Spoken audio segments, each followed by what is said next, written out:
Në Pogradec u zhvillua një takim rajonal për parandalimin e ekstremizmit të dhunshëm dhe radikalizmit online me pjesëmarrjen e përfaqësuesve nga Shqipëria dhe Maqedonia e Veriut, si dhe institucioneve ndërkombëtare lokale. Në fokus të diskutimeve ishte bashkëpunimi ndërkufitar për të parandaluar prapjen e ekstremizmit, gjuhës së urrëties me karakter etnik e kulturor, veçanërisht në hapësirën online. Veçanërisht në hapësirën online, ekstremizmi i dhunshëm është një fenomen që kërkon bashkëpunim ndërkufitar, pasi vetë këto kërcënime janë transnacionale. Në këtë kuadër, dy institucionet koordinuese të Shqipërisë e Maqedonisë së Veriut po punojnë së bashku për të përballuar këtë fenomen, duke përfshirë edhe komunitetet lokale në zonat kufitare përreth liçenit të Ohrit. Ky bashkëpunim është për të vlerësuar pasi përveç qasjes ndërkombëtare, ai përfshin dhe bashkëpunimin në rajoneve kufitare të dy vendeve tona.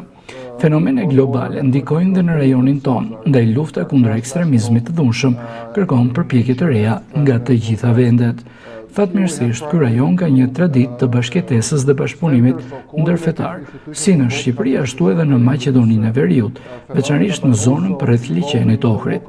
Megjithatë, duhet të qëndrojmë gjithmonë vigjilent pasi fenomene globale mund të prapen kudo e potencialisht mund të ndikojnë edhe në këtë pjesë të botës. Rreziku i ekstremizmit të dhunshëm që mund të çojë në terrorizëm në nivel kombëtar konsiderohet i ulët, por kjo nuk do të thotë që retorika e gjuhës së urrëties që nxit, domethënë ekstremitetet apo radikalizmin etnik, fetar apo kulturor nuk është prezente. Është prezente në hapësirën online, është prezente në shumë shtete të botës ku mund të ketë edhe komente apo përmbajtje shqipfolse, por për momentin ne jemi duke diskutuar akte të ndryshme legjislative, jo vetëm në Shqipëri dhe në rajon, por edhe me mbështetjen e institucioneve të Bashkimit Evropian, të cilat kanë forcuar më shumë kuadrin ligjor mbi të cilin ne sot jemi duke punuar.